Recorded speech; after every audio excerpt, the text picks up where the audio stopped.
할렐루야. 서가대 찬양 감사합니다. 오늘부터 이제 고린도전서를 금년 수요일 밤에 좀 전하려고 합니다. 처음 설교 시간이므로 좀 서론 공부를 좀 하려고 합니다. 그럼 성경에 있는 우리가 이렇게 지도책을 보면은 이 고린도는 이 그리스 반도 그 맨 좀 끝에쯤 있죠. 보면 항구 도시입니다.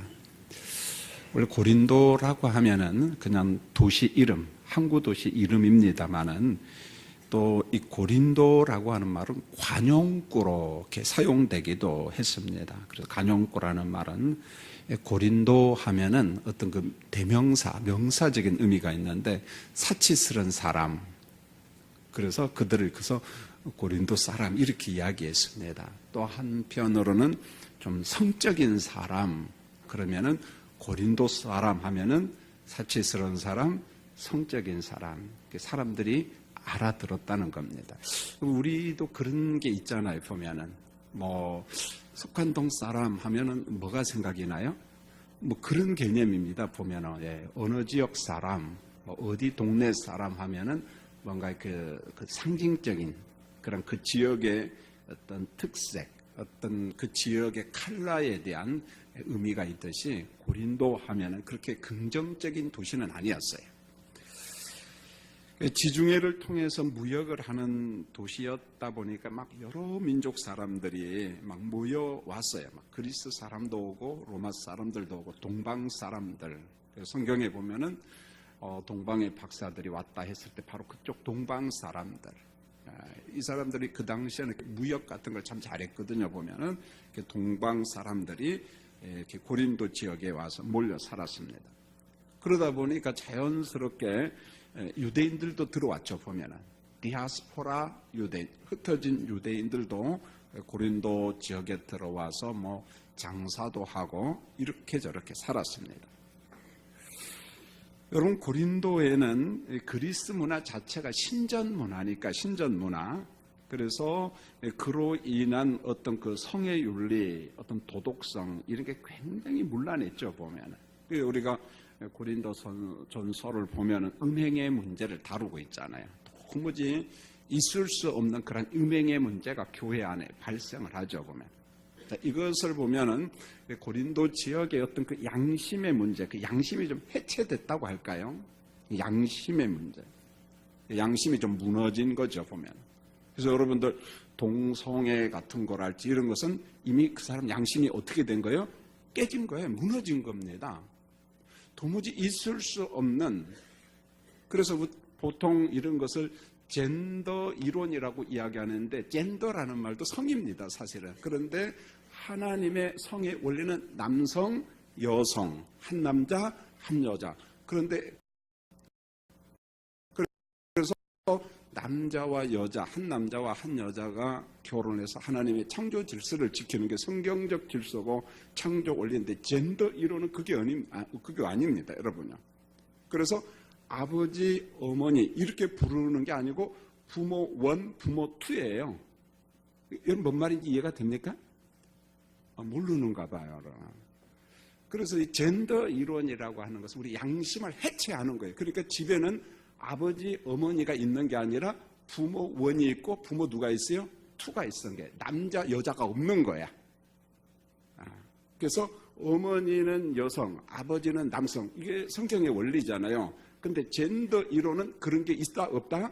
없다는 거예요. 여자, 엄마, 남자, 아버지 그런 개념이 없고 그냥 부모 1, 부모 2 이런 개념이라는 게 젠더 이론. 이게 뭔 말이냐면 하나님의 창조 질서를 파괴하지만은 사람의 양심을 갖다가 어떻게 하는 거예요? 해체, 파괴하는 거예요. 그게 죄인 줄을 모른다는 겁니다. 그걸 우리가 단순히 어떤 사상 그렇게 이야기하는데 이게 일종의 이념이에요. 이념. 그런 게 머릿속에 확 박혀버리면 이걸 언제부터 이것을 머릿속에 두뇌 속에 집어넣을 아기 때부터 어릴 때부터 계속 집어넣어요. 그러니까 학교에서 학생 인권 조례 같은 걸 만들잖아요. 보면 아주 성경적으로 보면 악한 사람입니다. 그런데 이런 그 사탄의 공격을 받고 그게 잘못인지 안 잘못인지를 우리가 분별을 못해요. 그런 흐름 속에 살아가니까. 조희연 씨 같은 서울시 교육감 같은 사람은 그런 거, 학생 인권조례, 그분만 만든 게 아니에요. 우리나라에 그런 사람이 많습니다. 그래서 남성, 여성, 아버지, 어머니, 여자, 남자 이런 창조 원리를 갖다가 이야기 못하게 한다는 거죠. 그런데 우리가 이제 고린도 전서 이런 말씀을 보면은 이러한 어떤 그런 그 음행의 문제, 성윤리, 도덕적인 윤리가 아주 물러나다는 거예요. 그 양심이 파괴됐다는 거예요. 양심이 해체됐다는 것입니다. 여러분, 내가 정말 하나님의 거룩한 백성이라는 것을 아는 게 뭐냐면 양심을 보면 압니다. 그러니까 죄를 보고 내 마음속에 뭐가 생각이 나야 돼. 이건 죄다. 그러면 그 사람은 성령의 사람이 할렐루야. 그런데 죄를 보고도 죄라는 느낌이 없어. 반응이 없어 보면요. 그래서 우리가 내 양심이 살았는가 안 살았는가 그것은 죄의식으로 나타납니다. 불편함으로 나타난다는 거죠. 우리가 주일 성수도 보면은요, 말씀이 명했지만은 하나님의 성령께서 우리 양심 속에 말씀을 합니다. 주일 성수를 내가 안 했어. 보면서 그럼 무척 괴로워요. 그런데 그 괴로움이 점점점 희석화되면은 이게 심각하다는 거예요. 근데 그걸 심각하게 안 받아들이죠, 사실은요. 심각하다는 것입니다. 자, 제가 왜 고린도 하면서 신전 이야기를 하냐면은 신전 문화가 있는 곳, 전통이 있는 곳에는 성윤리, 도덕적 윤리가 굉장히 문란했다는 거예요. 그래서 우리가 그리스 신화에 보면 아프로디테 신, 보통 이제 별명이 비너스 신이잖아요. 제우스의 딸. 그러면 비너스 신 하면은 예쁜 거. 그런데 사실은 그게 뭐냐면 성의 신이고 생식의 신이거든요. 보면은 문란하다는 거예요. 보면 문란하다. 그래서 신전 안에 보면은 사제들이 있는데 여자 사제가 있잖아요. 사제가 예배를 집례하는데 그 집례 가운데 하나가 성생활이 있다는 거예요. 보면은 그래야만 우리 신이 행복해한다는 거예요. 즐거워한다는 거예요. 그리고 우리에게 축복해 준다는.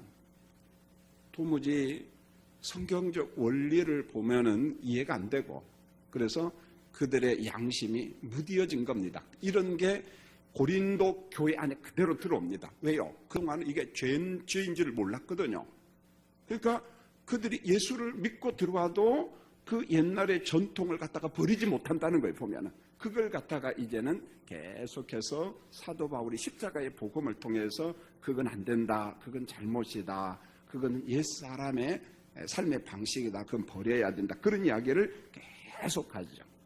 그래서 여러분들이 익히 잘하는 그리스 신화 같은 것은 한번 새롭게 읽어보면서 이런 사람들이 예수를 믿었구나. 초기에는 이들이 혼합주의에 빠지죠. 보면은 이것을 갖다가 정상으로 잡아가려고 사도 바울이 얼마나 노력하는지 몰라요. 그런 관점에 고린도 전서를 보면은 그리스 신화나 고린도 문화가 눈에 보이는 거예요. 성경을 읽는데도 내가 그리스 신화의 책은 안 읽었지만은 이 당시 이런 문화가 있었구나. 그걸 그냥 우리가 배울 수가 있는 거죠. 그다음에 요즘에 이제 내년도 2월 달에 강원도 평창에서 뭘 합니까? 동계 올림픽. 평창은 우리 이삼봉 장로님 고향입니다. 밑한면. 제가 그런 것까지 합니다. 네. 목회하다 보니까 하나님이 또 제게 준 은사 중에 하나가 통계에 대한 개념. 그다음에 그러나 저도 자꾸 나이가 들어가다 보니까 깜빡깜빡 잊어버리고 그런 게 있습니다. 그런데 이런 올림픽이 어디서부터 시작했냐면 이 그리스에서 시작이 됐다는 그리스. 그래서 어떤 책에 보면 2년마다 한 번씩 올림픽을 했다. 어떤 책에 보면 4년마다 했다. 그 둘 다 맞아. 어떤 때는 2년마다 했고 어떤 때는 4년마다 했고. 그런데 지금처럼 남녀가 다 참석하는 정말 그런 올림픽은 아니었어요. 그리스 시대 올림픽은 올림피아에서 막 개최를 하잖아요. 보면. 그래서 남자들만 참석하는데 여자들은 구경도 못했습니다. 그리고 남자들이 올림픽에 참여할 때 어떻게 했냐? 알몸으로 올림픽 경기를 했습니다. 놀라지도 않네요.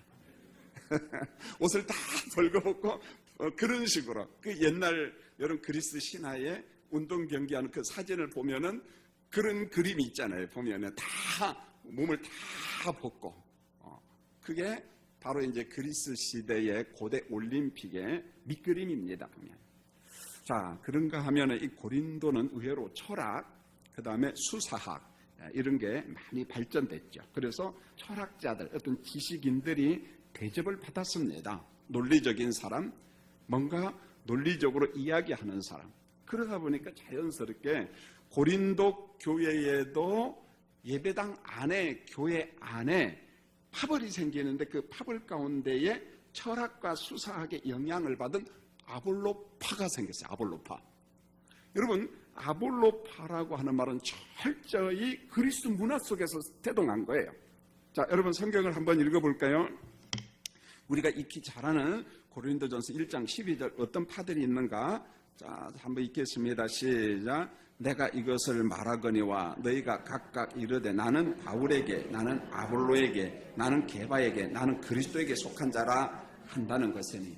그러니까 네 가지 이제 파가 나오는데 아볼로파, 바울파, 게바파, 그리스도파. 이제 나중에 제가 고린도전서 두 번째 설교할 때 이야기하겠습니다만은 철학과 수사학 학교가 있을 정도로 철학, 지적인 사람들이 대접을 받고 존경을 받았는데, 그러면 고린도 교회의 그 파벌 중에 아볼로파는 어떤 파냐? 이런 파들입니다.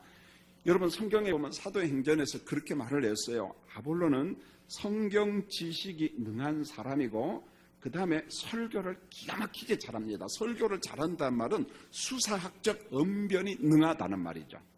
말을 잘한다는 거죠. 그 목회자들도 여러분이 알다시피 말을 잘하면은 은혜가 돼요, 안 돼요? 또 재밌잖아요, 보면은요. 그러니까 설교하는 사람은 일단 뭘 잘해야 됩니까?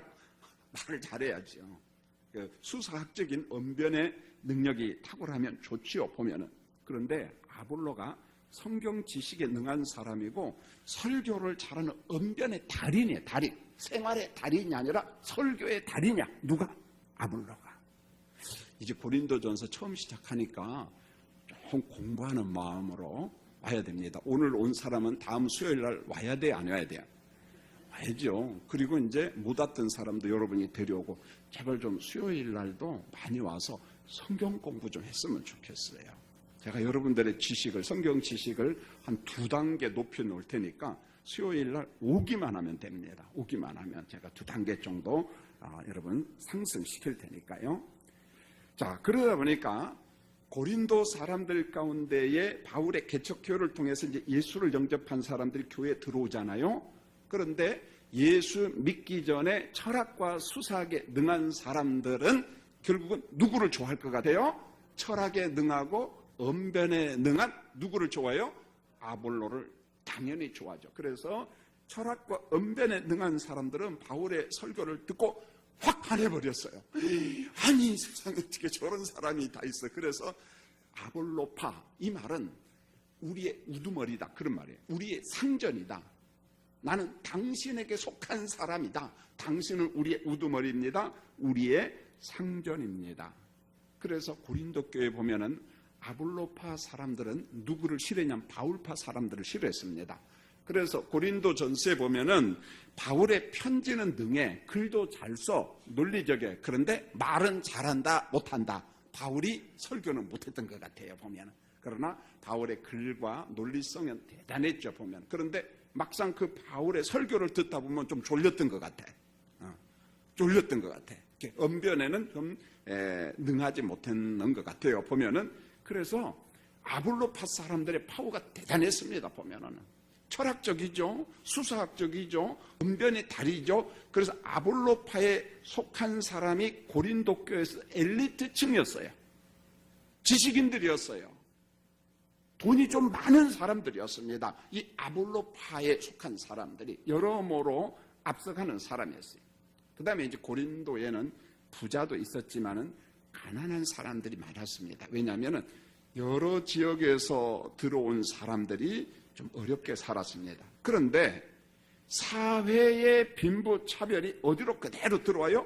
예배당 안에 그대로 들어왔어요. 고린도 교회 안에 들어와서 빈부 차이의 어떤 갈등, 그 갈등이 어디에서 나타났느냐? 고린도전서 11장 보면 성찬식의 빈부 차이가 나타납니다. 그래서 먹는 문제로 인하여 성찬식 시간에 갈등이 생겼어요. 그래서 사도 바울이 그걸 알고 난 다음에 성찬식은 그리스도의 십자가와 찢기신 살, 흘리신 보혈을 기념하는 건데 거기서 먹고 마시고 정죄하고 판단하고, 그러니까 먹고 싶은 사람은 어디에서 실컷 먹고 와라? 집에서 먹고 하고, 성찬식에는 그리스도의 십자가에 찢기신 살과 흘리신 보혈을 기념하고 은혜 받아야지 거기서 가난한 사람 적대시하고 열등감을 주고 그러면 되겠느냐. 그러니까 이 빈부 차이에 있던 차별이 예배당 안에 그대로 들어왔어요. 성찬식 안에도 그대로 들어왔다는 거예요. 그 먹는 문제로 가난한 사람들을 부끄럽게 하고 막 창피함을 주고, 이 교회가 그래서 되겠느냐 하면서 사도 바울이 크게 책망하는 그런 모습을 보게 됩니다. 자, 이제 첫 시간이니까 이제 고린도전서 18장을 보면서 고린도 교회가 어떻게 개척이 되었는가 그 과정을 알아야 되겠죠. 역사가 참 중요합니다. 그런데 고린도 교회 개척 과정은요, 사도행전 18장에 아주 고스란히 그대로 나옵니다. 사도행전 18장 1절에 보면은 바울이 아덴을 떠나 어디에 이르러? 고린도에 이르러. 이제 스크린 나옵니다. 한번 읽겠습니다. 시작. 그 후에 바울이 아덴을 떠나 고린도에 이르러. 그 다음에 사도행전 18장 2절에 보면은 누구를 만나냐면 사람을 만나요. 사람을 만나는데 한번 읽겠습니다. 시작. 아굴라라 하는 본도에서 난 유대인 한 사람을 만나니 글라우디오가 모든 유대인을 명하여 로마에서 떠나라 한 고로 그가 그 아내 브리스길라와 함께 이달리아로부터 새로 온지라 바울이 그들에게 가매. 여러분, 사람은 사람을 잘 만나야 돼요. 여러분, 교회를 개척할 때도 창립 멤버가 참 중요합니다. 여러분, 바울이 고린도 교회를 개척하는 그 과정을 보면은 사람을 만나는데 브리스길라와 아굴라 부부를 만나요. 여러분 잘 알잖아요. 브리스길라와 아굴라 부부는 정말 바울의 사역을 이해한다면 나의 무엇까지도 바치겠다? 드리겠다? 생명까지, 내 목숨까지도. 얼마나 귀한 동역자인지 몰라요, 여러분. 여러분 석간중앙교회 하나님의 나라 사역을 위해서 여러분 목숨 바칠 준비가 되어 있나요? 예, 아멘은 안 하시네 보니까요. 여러분 이런 동역자가 있다는 게 대단한 거죠. 그런 교인들이 예배당에 있다는 게 대단한 겁니다, 보면은. 자, 그 다음에 사도행전 18장 4절에 보면 이렇게 말씀하고 있어요. 읽겠습니다. 시작. 안식일마다 바울이 회당에서 강론하고 유대인과 헬라인을 권면하니라. 안식일마다 예배를 드리러 어디로 갔어요? 회당에 갔어요. 이 당시 이제 개척도 안 했는데 뭐 예배당이 없잖아요, 보면은. 그래서 회당에 가서 강론을 하고 유대인과 헬라인들에게 권면했다, 설교를 했습니다. 그 다음에 사도행전 18장 5절입니다. 참 유명한 말씀이에요. 읽겠습니다. 시작. 실라와 디모데가 마게도냐로부터 내려오매 바울이 하나님의 말씀에 붙잡혀 유대인들에게 예수는 그리스도라 밝히 증언하니. 여기 보세요. 바울이 하나님의 말씀에 붙잡혀, 이 말이 여기 나옵니다. 우리가 강단에서 교육자들이 자주 설교하잖아요. 말씀에 붙잡혀, 하나님의 말씀에 붙잡혀 유대인들에게 예수는 그리스도라 밝히 증언했다. 여러분도 2018년도 하나님의 말씀에 붙잡히기를 원합니다. 성경을 읽고 설교를 들으면서 말씀에 붙잡히는 우리 교인들. 자, 그리했더니 사도행전 18장 6절에 벌써 환난과 핍박이 바울에게 임합니다. 읽겠습니다. 시작. 그들이 대적하여 비방하거늘 바울이 옷을 털면서 이르되 너희 피가 너희 머리로 돌아갈 것이요 나는 깨끗하니라. 이후에는 이방인에게로 가리라 하고. 그들이 누굽니까? 유대인들이 누구를 핍박했어요? 바울을 대적했습니다. 그래서 바울이 장소를 옮겼습니다. 복음을 전하는 장소를 옮기는데 사도행전 18장 7절 누구 집으로 가는가? 자, 보세요. 읽습니다. 시작. 거기서 옮겨 하나님을 경외하는 디도 유스도라 하는 사람의 집에 들어가니 그 집은 회당 옆이라. 이렇게 말했습니다. 하나님을 경외하는 디도 유스도라고 하는 사람의 집에 들어가서 그 집은 회당 옆에 있는데 거기에서 사람들에게 복음을 전했어요. 그래서 디도 유스도 집은요, 고린도 교회가 시작된 집입니다. 여러분 혹시 그 여행을 많이 다니잖아요. 그 예수 믿는 사람들은 좀 한 가지 특징이 있어야 되는데 예를 들어서 내가 프랑스를 간다. 그럼 뭐 패키지 상품을 따라 가십시오. 그런데 가는 동네에 도시에 기독교 유적지가 있는가 한번 찾아보세요. 예를 들어서 내가 나용, 프랑스 나용 간다 그러면은요, 칼빈이 태어난 집이 있어요. 칼빈. 아, 그렇구나. 우리가 좀 그런 여유가 있어야 돼요. 그러니까 패키지 상품입니다만은 한번 쭉 보면서, 아하, 내가 가는 도시에는 이런 게 있구나. 기독교와 관련된 이런 게 있구나. 그래야지.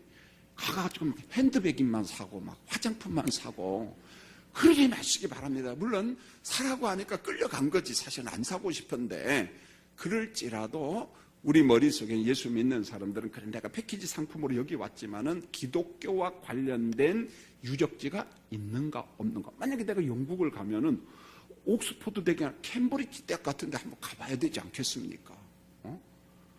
캠브리지 대학 같은 데는 개혁파 그런 사상을 가진 그런 학교잖아요, 보면은요. 여러분, 옥스포드 대학 같은 데 가면은 그 성결교 감리교의 창시자인 뭐 웨슬레안이 설교했던 그런 흔적, 유적들이 있거든요, 보면은. 순교자의 유적들. 이런 거 보고 해야지. 그런 걸 하나도 안 보고 그냥 이상한 건 아니지. 그 사람들이 뭐 관광 상품이 될 만한 것만 가가지고 그냥 뭐 아무리 봐도 이상한 데야 보면은. 그런데 좀 제발 좀 가지 말고 가고 이런 데도 한 군데씩은 갔다 와야 돼. 할렐루야. 그래야죠. 지금까지 못 가고 여행 간 사람 다시 가세요, 여러분요. 다시 가서 이런 좀 여유가 있어야 된다는 거예요.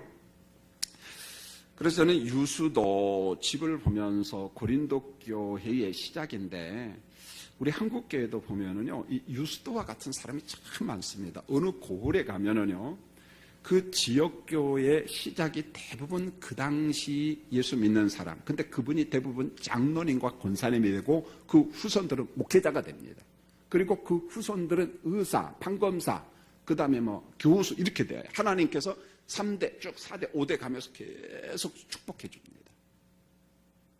그래서 신앙의 대수가 4대 5대 된 부모님들 보면은요, 반드시 유수도 같은 사람이 있어요.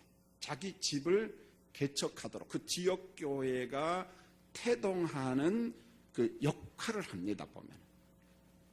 우리 교회는 그런 부모님들, 조상들이 몇 명 있는지 잘 모르겠어요. 조사를 안 해봤는데. 반드시 있습니다. 신앙의 대수가 5대 요 정도 된 사람들, 그런 집안 사람들에 보면은 유수도와 같은 사람이 있어요, 여러분. 여러분, 기도하면서 할 수만 있다면은, 지난번에 우리 교회 자매님이 2천만 원 헌금해서 필리핀 딱공 지역에다가 교회를 건축했는데 그건 그 건축을 하면 그 자매 이름 거기다 우리가 새길 겁니다. 2천만 원 헌금해서 교회가 세워지다. 여러분, 전성일 목사님이 사역하다가 어느 지역에 가르치는 제자를 파송해서 교회를 설립하고 한다면 물론 교회가 할 겁니다. 그러나 여러분들이 저축해서 돈이 얼마 안 들거든요. 2천만 원, 3천만 원 되면은 하나님 앞에 기도하면서 아예 지금부터 적금 하나씩 들으세요. 그래서 내가 교회 하나 설립하리라. 그리고 거기에다가 석환중앙교회 누구누구 집사, 누구누구 가족해서 그게 그 지역 복음화의 효시가 되는 거예요. 기초돌이 되는 겁니다. 여러분, 그래서 한국교회가 이렇게 태동한 거 아니겠어요? 보면 저 미국이나 유럽에 있는 어떤 믿음의 가정들이 이렇게 해서 주님의 교회가 세워진 거죠. 이런 좀 의식이 있었으면 좋겠어요. 평생을 나 혼자 먹고 사는 것도 중요하지만은 하나님이 내게 주신 재물을 가지고 그렇게 어떤 하나님의 나라를 위해서 흔적, 교회를 하나 세운다는 게. 여러분, 성경에 유수도 집에서 고린도 교회가 시작됐다는 거예요. 18장 7절에 이렇게 기록될 정도로 하나님의 은혜가 여기서부터 시작이 된 거예요. 자, 그 다음에 이제 사도행전 18장 8절 한번 또 읽겠습니다. 시작. 회당장 그리스도보가 온 지방과 더불어 주를 믿으며 수많은 고린도 사람들도 듣고 믿어 세례를 받더라. 드디어 그리스도바가, 회당장 그리스도바가 온 지방과 더불어 누구를 믿어요? 예수를 믿더라. 세례받는 사람들이 막 생겼습니다. 그러면은 이 고린도 교회 개척 기간이 얼마 기간이었느냐? 사도행전 18장 11절 한번 읽겠습니다. 시작. 1년 6개월을 넘으며 말씀을 가르칩니다. 1년 6개월 동안 바울이 그 지역에서 복음을 전해서 고린도 교회가 세워진 거예요. 1년 6개월 동안 하나님의 말씀을 가르쳤습니다. 그 밖에 시간이 없기 때문에 다 읽지는 못하고 사도행전 18장 12절에 보면 신임 갈리오 총독 이야기가 나오고 18장 14절로 15절에 보면 총독의 어떤 그런 정치 철학이 나오고 그리고 18장 19절에 보면 고린도에서 이제 에베소로 이동을 하고 18장 21절로 23절에 에베소를 떠나서 아시아 전도 여행을 가죠. 그런 과정, 고린도 교회가 어떻게 서가지고 어떻게 개척을 했는가 그 과정을 사도행전 18장 아주 정확하게 기록을 했습니다. 그런데 문제는 바울이 떠난 이후에 고린도 교회가 예수 믿는 사람이 많아졌습니다. 1년 6개월 만에 많은 사람이 예수를 믿었어요. 그런데 문제는 제가 전자에 이야기했지만 고린도에는 신전도 많고 우상문화, 그 다음에 그리스 신화문화, 흔한 문화, 어떤 양심이 해체된 문화, 이런 문화 속에 살던 사람이 예수를 믿고 그 예수를 다 버렸을까요? 못 버렸을까요? 못 버렸어요. 그걸 그대로 가지고 어디로 들어왔어요? 예배당 안으로 들어왔습니다. 그래서 고린도 교인들 안에 보면은 어떤 문란한 성 문제, 5장에 보면 나오잖아요. 그 다음에 우상 문제, 음식 먹는 문제, 그 다음에 불신자들과 어떤 난잡한 어울림 문제, 분파주의, 그 다음에 헬라의 어떤 이원론적 지혜와 지식, 이걸 그대로 가지고 다 들었어요. 예배당 안에. 그러다 보니까 교회 내에 문제가 얼마나 복잡한지 몰라요. 여러분, 그래서 고린도전서 5장부터 16장까지는 전부 다 문제점을 다루고 있습니다. 전부 다 문제를 다루고 있어요. 복잡해요. 왜 복잡하냐? 고린도라고 하는 자체가 신전 문화에서 떨어져서 예수를 믿었어요. 그런데 그 문화 전기 믿긴 믿었지만은 그래서 그게 손이 들어오다 보니까 교회는 은사도 많고 은혜도 많이 받았지만 그래도 많았다는 게 그것을 정확하게 어떻게하는 거예요. 고쳐가는 거예요. 항상하는 편지 말씀을 통해서 정리가 서로가이 강한 고통을 인생을 채워갑니다. 이 고통을 많이 당하고 또 예술 부족한 은혜를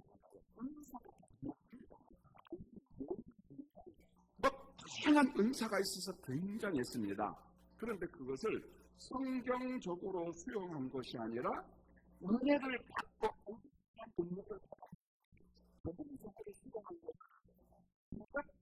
수용을 해버린 거예요. 자기들의 전통, 자기들의 전통을 하다 보니까 결국은 혼합주의 사상이 생겨버린 거예요. 자연스럽게 혼합주의. 이게 문제였다. 이런 대표적인 게 이런 겁니다. 그래서 파 중에 보면 이 그리스도파라고 하는 말은 신비주의자들이거든요. 그리스도파. 그러니까 우리는 문자에 얽매이지 않는다는 거야. 그럼 바울파, 복음에 얽매여. 아볼로파, 율법에 얽매여. 개바파, 베드로에게 얽매여. 그리스도파는 뭐냐? 우리는 은혜 받고 그리스도와 직통한다는 직통파예요, 여러분요. 우리는 문자에 얽매이지 않는 파. 그러니까 우리는 너희들에 비해서 수준이 높다. 이 사람들의 구원론은 어떤 구원론이냐? 여러분, 사도 바울의 구원론은 이런 거예요. 직선적, 시간적 이원론 개념입니다. 이원론 하니까 조금 어색하는데, 왜냐하면 헬라적 이원론 개념이 있기 때문에. 이게 무슨 말이냐면은 우리가 바울 서신을 읽다 보면 내가 지금 예수를 믿으면 현재 받았어요, 안 받았어요? 구원 받았습니다. 구원 받았지만 우리의 구원이 현재에서 완성됩니까? 미래에서 완성이 됩니까? 정확하게 알고 가야 돼요. 믿음의 연수가 오래됐는데 그걸 모르면 안 됩니다. 현재 우리가 예수를 나의 구주로 영접함을 의롭다 인침을 받았어요. 나 구원 받았습니다. 그런데 완벽한 구원은 언제 이루어져요? 미래적 사건이라는 거예요. 그래서 구원을 이루어 간다. 성화 사건이 있다는 거예요. 현재적 구원과 미래적 구원. 그래서 시간적 이원론이에요. 내가 구원 받았어요. 공격이 있고 내 예습관이 있어요. 성령으로 다듬어가 성화 그리스도를 닮아가. 그러다가 그리스도께서 재림하실 때 우리는 완성된 어디를 들어가는 게 완전한 하나님의 나라 가서 영생 복락을 누립니다. 할렐루야. 이게 성경에서 말씀한 시간적 이원론적 구원 개념이에요, 여러분요. 그런데 그리스도파에 속한 사람들은 본질적 구원론을 주장합니다. 이게 무슨 말이냐? 용어 자체는 어려운데 제가 이야기하면 쉬워요. 자, 내가 구원받았어. 그런데 그리스도를 깊이 체험하면서 어떤 면에 있어서 나는 땅에서 구원받았지만은 내 영혼이 어떤 육적 상태에서 완전히 벗어나서 하늘의 경지에 내가 도달했다는 거예요. 어디에서? 이미 이 땅에서. 이걸 불교 용어로 이야기하면은 해탈했다는 말이에요. 해탈. 뭔 말인지 이제 아시겠죠? 그러니까 내가 이 땅에서 지금 구원받았지만은 나는 깊은 은혜를 체험해서 해탈의 경지에 도달했기 때문에 지금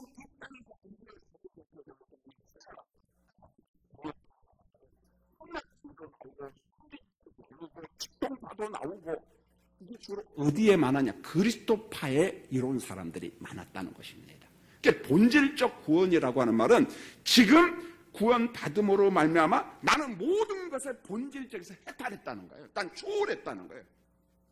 그러니까 성화 과정도 없어. 미래적 구원도 없어. 지금 내가 구원을 받음으로 말미암아 난 완전 끝났어.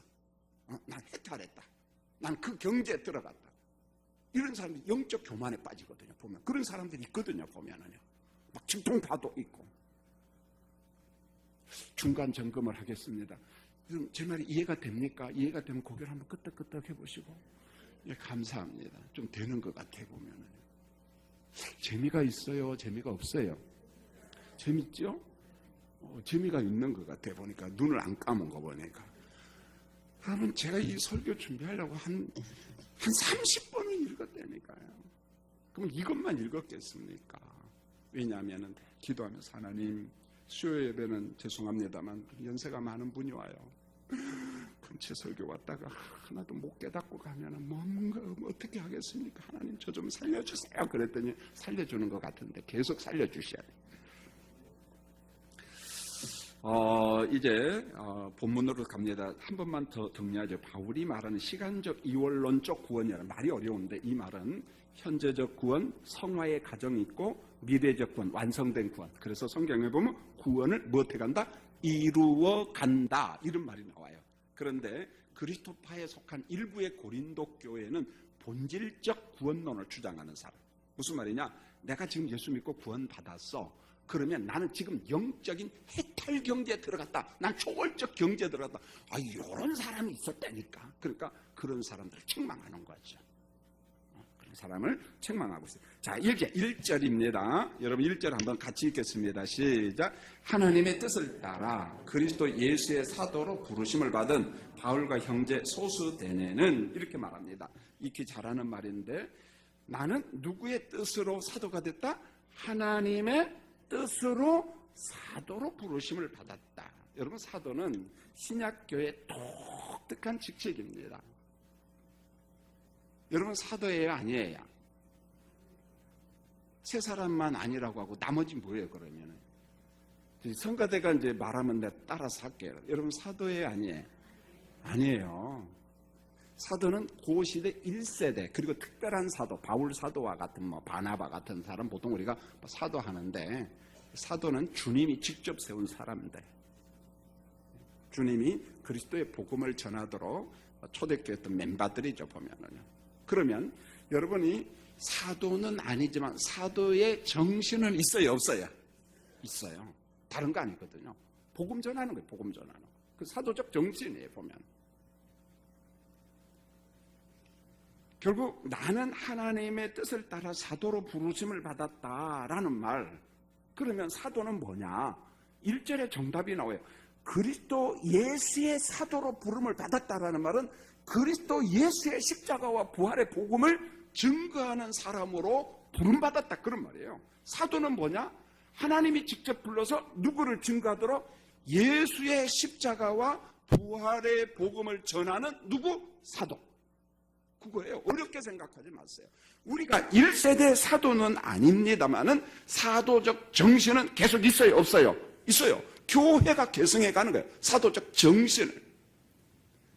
여러분, 성경에는 부름의 교리가 있어요. 부름의 교리. 그리스도 예수의 사도로 부르심을 받은 누구 이렇게 말합니다. 이 말은 이런 거예요. 사도행전 9장을 보면은 바울이 다메섹에 예수 믿는 사람을 잡으러 가고 있잖아요. 영장을 받아가지고. 그런데 사도행전 9장 15절에 보면 주께서 이르시되, 그 전에 그 주님이 그 예수 믿는 사람을 잡으러 가는 바울을 다메섹에서 어떻게 부르잖아요.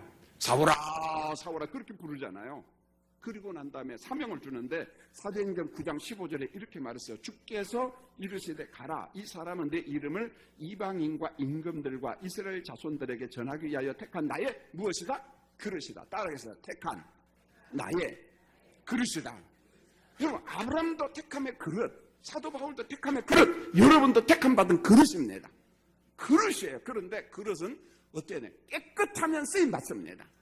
금그릇만 쓰임 받나요? 천만의 말씀이에요. 금그릇이요, 오히려요, 너무 귀하다 보니까 잘 쓸까요? 안 쓸까요? 안 써. 어디에 있어요? 모셔놓고 있어. 그런데 오히려 사기 그릇이나 뭐 진흙 그릇은 잘 써요, 안 써요? 씁니다. 깨끗하면.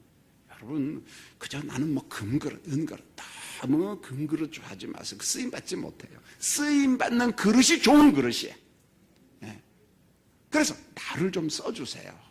그렇게 우리가 기도하면 돼요. 그 다음에 2절 말씀에 보면 교회라고 하는 용어가 나오는데 오늘 좀 확실히 공부를 해야 돼요. 자, 2절 읽겠습니다. 시작. 고린도에 있는 하나님의 교회 곧 그리스도 예수 안에서 거룩하여지고 성도라 부르심을 받은 자들과 또 각처에서 우리의 주 곧 그들과 우리의 주 되신 예수 그리스도의 이름을 부르는 모든 자들에게. 여기 좀 공부할 내용이 참 많은데요. 여기 보니까 2절에는 석한중앙교회 무슨 교회는 교회라는 명칭이 드디어 나와요. 물론 히브리어에도 어떤 교회 그런 개념의 용어가 있죠. 카할 뭐 이런 용어가 있습니다만은 이 에클레시아라고 하는 교회. 그래서 교회라고 하는 명칭은 뭐냐면 고린도에 있는 하나님의 교회 이렇게 썼어요. 하나님이라는 용어를 붙였지만 원래 교회는 그런 용어가 아니에요. 원래는 교회라는 용어, 기독교, 사도 바울이 고린도 교회를 개척하기 전에 교회라는 용어가 있었어요, 여러분. 그러면은 어디에다가 교회라고 하는 용어를 쓰느냐? 헬라어로 에클레시아라는 말인데 도시 국가의 시민들이 모이는 회집체, 공동체. 그러니까 시민 공동체, 시민들이 많이 모여서 회의를 하고 이것을 교회라고 이야기했어요. 하나님자, 예수님자 안 붙이고, 그러니까 개척교회를 시작하기 이전부터 교회라는 용어가 있었다, 없었다? 있었어. 그럼 어떨 때 교회라는 용어를 쓰냐면 시민들이 모인 공동체, 시민들이 모인 곳, 그것을 뭐라고 불렀다고요? 교회 이렇게 불렀다니까요. 그런데 이제는 그 교회라는 용어 앞에다가 사도 바울이 갖다 붙였어요. 하나님 혹은 예수님. 그러다 보니까 일반적 용어의 교회가 하나님의 교회, 예수님 붙여서 어떻게 했어요? 예수님의 교회. 누가 불렀다? 하나님이 부른 사람들이 모인 곳이 뭐다? 하나님의 교회. 예수님의 부름받은 사람이 모이는 곳이 무엇이다? 예수님의 교회. 할렐루야. 석관중앙교회, 이 말은 원래 교회라는 공동체, 회집체가 있었는데 하나님이 부른 백성들이 모여서 석관동에 모여서 뭘 하나 세운 거예요? 하나님의 교회. 이제 뭔 말인지 아시겠죠?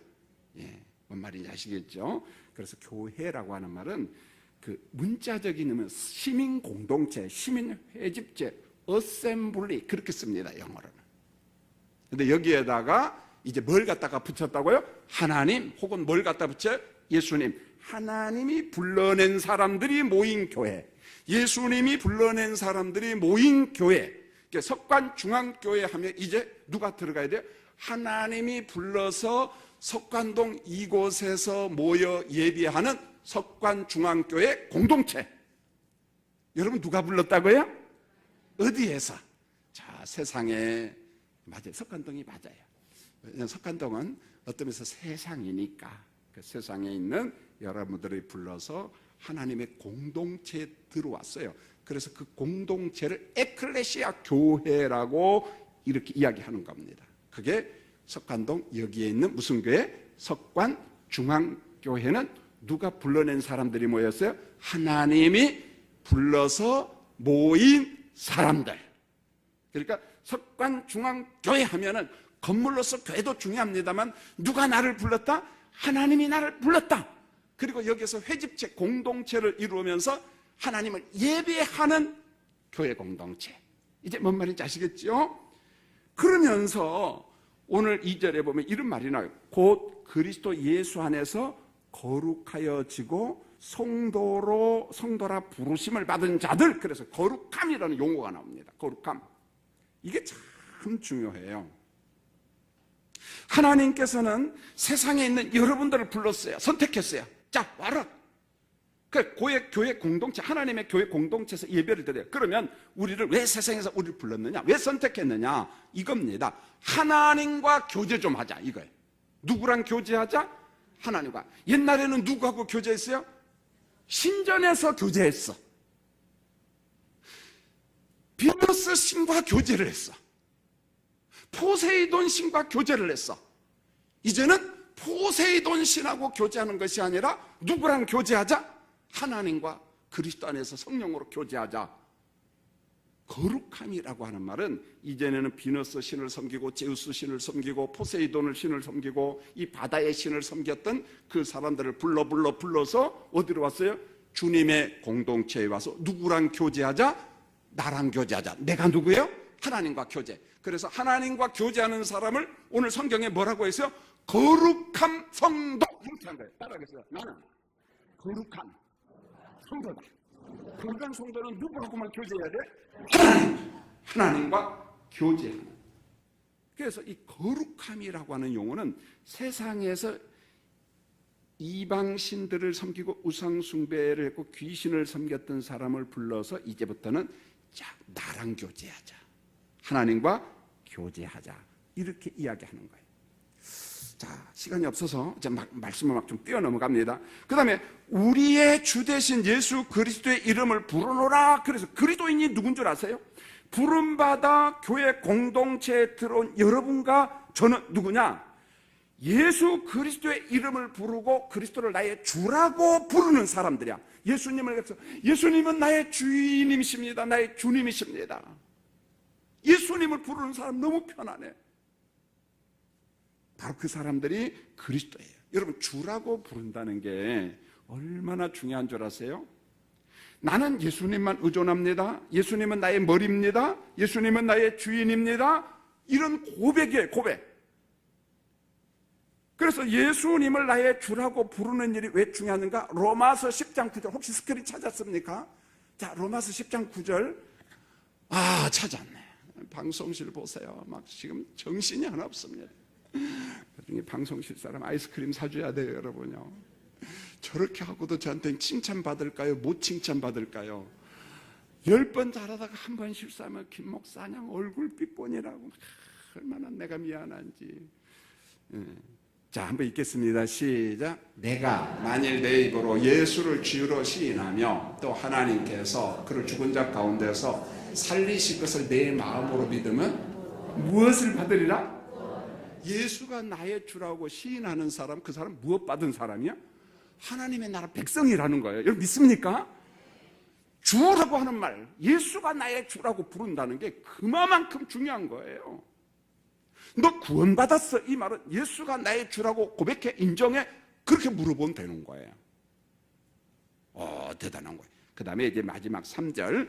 자, 읽겠습니다. 시작. 하나님 우리 아버지와 주 예수 그리스도로부터 은혜와 평강이 있기를 원하노라. 이게 뭐냐? 은혜와 평강은 누가 주셔요? 문장을 잘 보세요. 하나님 우리 아버지와 주 예수 그리스도로부터. 은혜와 평강은 누구한테로 와요? 하나님과 예수 그리스도 삼위일체로부터 온다는 거예요. 여러분, 은혜라는 일종의 은총인데 하나님이 주신 선물, 구속행위는 나의 공로, 나의 선행, 하나님의 은총, 하나님의 은총이에요. 여러분, 구원받은 게 누구의 은혜다? 하나님의 은혜다. 그러면 구원의 은혜 받은 결과로서 우리에게 성령이 주시는 선물이 하나 있는데, 은혜 다음에 무엇이 있기를 원하노라? 평강이 있기를 원하노라. 내가 구원의 은혜를 받으면 그 결과로서 열매가 평강으로 나타나는 거예요. 평강으로. 그런데 그 평강도 나의 노력이다, 하나님의 은혜다. 하나님의 은혜다. 그래서 시편 29편 11절에 보면 평강의 복을 주시는 하나님. 이러면 아멘 해야 되는데, 얀탕하네. 평강의 복을 주시는 하나님. 이제 좀 박자를 맞추니까 좋으네요. 그래서 이 평강이라는 말은 안락한 상태인데, 어떤 일반 은총 개념의 안락한 상태를 의미하는 건 아닙니다. 여러분, 평강, 안락함의 상태는 일반 은총 영역 속에도 있어요.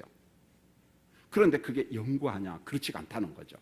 천국 누림의 평강은요, 성령이 주셔요. 그런데 일반적 안락함은 하나님께서 우리에게 일반 은총의 선물로 주셨어요. 그게 뭐냐면, 여러분, 어떤 사람 막 운동, 중량층만 걸어도 마음이 평안해요? 안 평안해요? 평안해요. 물론 짜증나는 사람도 있겠죠.